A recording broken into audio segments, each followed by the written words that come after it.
Hola amigos, ¿cómo están? Me da gusto que podamos seguir platicando. Hoy vamos a conversar de un tema muy interesante y se trata les voy a dar una herramienta muy útil para que puedan perfilar de manera correcta y de manera acertada a una sociedad o a un grupo de personas.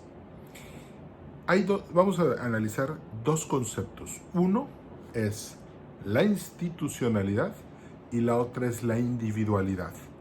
Hay que entender que ambos conceptos son una suma de ceros. Por ejemplo, si hacemos una sociedad más institucional, entonces hacemos individuos más débiles.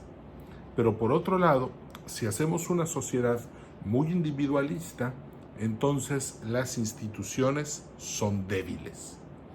¿Esto qué nos está diciendo? Ojo, para que hay cuando escuchen a un candidato hablar, si les miente, luego lo identifiquen. En una sociedad no pueden haber individuos fuertes y al mismo tiempo instituciones fuertes. Podemos llegar a un equilibrio, ¿ok? Si vamos a imaginarnos que aquí hay un péndulo, ¿ok? De este lado están los individuos, de este lado están las instituciones. El péndulo puede estar en el centro un tiempo, pero en realidad el péndulo está girando, balanceándose de un lado a otro todo el tiempo.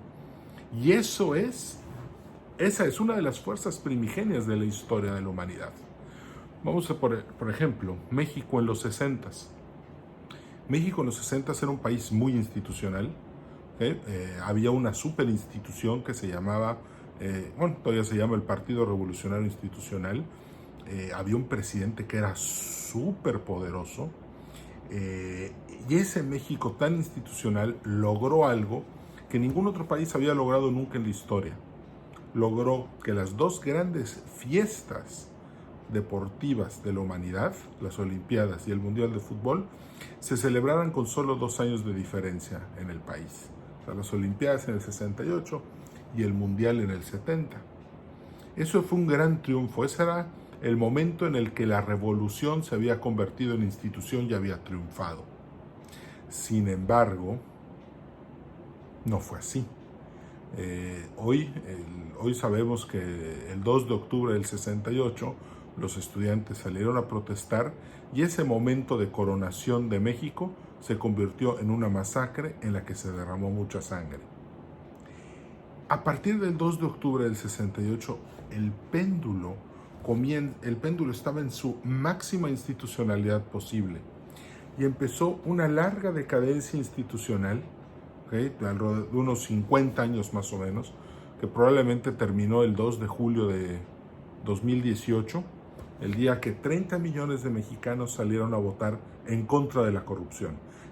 Salieron a votar por el candidato que decía se va a acabar esta corrupción, este mal manejo de las cosas y vamos a volver otra vez a agruparnos y a volver a formar un México fuerte y honesto y solidario. La propuesta del presidente Andrés Manuel López Obrador era, pues, acabar con la corrupción, pero en realidad la gente de lo que estamos hartos, todos los mexicanos, es que no hay instituciones. Las instituciones de México no funcionan bien. Mucha de la razón, consciente o no consciente, de por qué los mexicanos salimos a votar de esa manera el 2 de agosto del 18, es porque es tanta la individualidad del día de hoy y tan poca la institucionalidad que la vida ya es muy difícil. Entonces salimos a votar por alguien que recuperara las instituciones y volviera a poner orden en este caos individualista nacional. Y lo mismo pasa con otros estados. Fíjense cómo Italia ahorita es un país con muchísimos problemas por el COVID-19 y sin embargo ya se solidarizaron, ya están actuando en conjunto, están trabajando como una sola sociedad a pesar de ser una sociedad, un país con una fuerte tendencia al individualismo, lo mismo que Estados Unidos. Pero también pero ojo, el individualismo como el de hoy, pues es difícil de llevar. Pero ojo, cuando péndulo está del otro lado y la institución es muy fuerte, entonces el que sufre es el individuo. En ambos casos, en ambos extremos, implica una sociedad difícil de llevar. En una se vive sin instituciones y en la otra las instituciones aplastan a los individuos. Entonces hoy estamos en un momento en el que los mexicanos deseamos volver a tener instituciones sólidas, pero no es un trabajo fácil, no es un trabajo de un sexenio, va a llevar algo de tiempo. La última vez llevó 50 años. Entonces, el individualismo tampoco puede ser aplastado totalmente y erradicado con una ley o con un cambio de timón, no se puede. Es un proceso lento.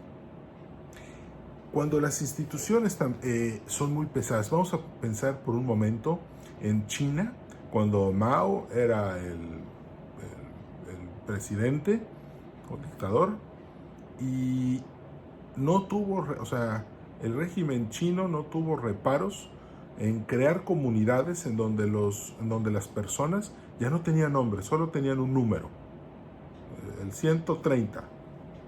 Esa es la institución tan poderosa, aplastando por completo a los individuos. O piensen en Cuba. Cuba es una sociedad que naturalmente es individualista, pero el régimen tiránico del dictador Fidel Castro aplastó totalmente la individualidad. Mucha gente dice, oye, qué padre, los médicos cubanos. Pues sí, nada más que los médicos cubanos trabajan casi como esclavos. Están muy bien preparados, son gente que está dispuesta a dar su tiempo y su vida. Sin embargo, el régimen es lo que no es noble. Entonces, esa herramienta de la que estamos platicando es lo que nos va a permitir saber cómo está una sociedad. Por ejemplo, Venezuela. Vamos a ver la cantidad de venezolanos que están fuera de Venezuela. Vamos a encontrar que los que se salieron son los más individualistas, son los empresarios, los que hacían proyectos, los que estudiaban, los que buscaban salir adelante. ¿Qué hizo el régimen dictatorial de Chávez y Maduro? Anular por completo la individualidad. Acabó con ella. Y entonces, ¿qué sucede? Ahora, Estados Unidos, que acaba de decir que Maduro es un narcoterrorista, pues vamos a ver cómo se ajustan las cosas en Venezuela, pero el Estado, institución, aplastó al individuo. Lo sano es que haya un equilibrio entre las instituciones y los individuos. Y eso es lo que la generación millennial tiene que construir en el futuro. Porque el futuro de México depende de que los 46.400.000 ciudadanos millennials que hay en el país, que es la generación más grande y mejor educada de la historia de México, logren crear una nueva institucionalidad para que entonces se pueda vivir en equilibrio. Eventualmente la generación que va después, la contemplativa, va a encargarse de llevar el péndulo al extremo de la institucionalidad, pero esa es otra historia que comentaremos después. Entonces piensen entonces, cuando vean un país, en qué tan individualista o qué tan institucional es. Estados Unidos es un país muy individualista, ¿okay?, que surge, que se independiza como un país que apreciaba la individualidad, pero al mismo tiempo tiene instituciones fuertes. ¿Por qué? Porque Estados Unidos ha logrado centrar y poner el equilibrio, el péndulo entre institución e individuo. Entonces, un Estado que mata, que atropella y que viola los derechos humanos solamente por el poder mismo para el Estado, pues ya es un Estado que, pues sí, es muy institucional, pero al mismo tiempo es criminal. Lo que tenemos que buscar es que la formación de instituciones sean instituciones que garanticen la felicidad, el desarrollo y el progreso de las personas. Me dio mucho gusto saludarte. No olvides checar mi página web www.edwincarcano.com, suscribirte al canal si así lo gustas, y me dio gusto saludarte. Nos vemos a la próxima. Hasta la vista. Chao.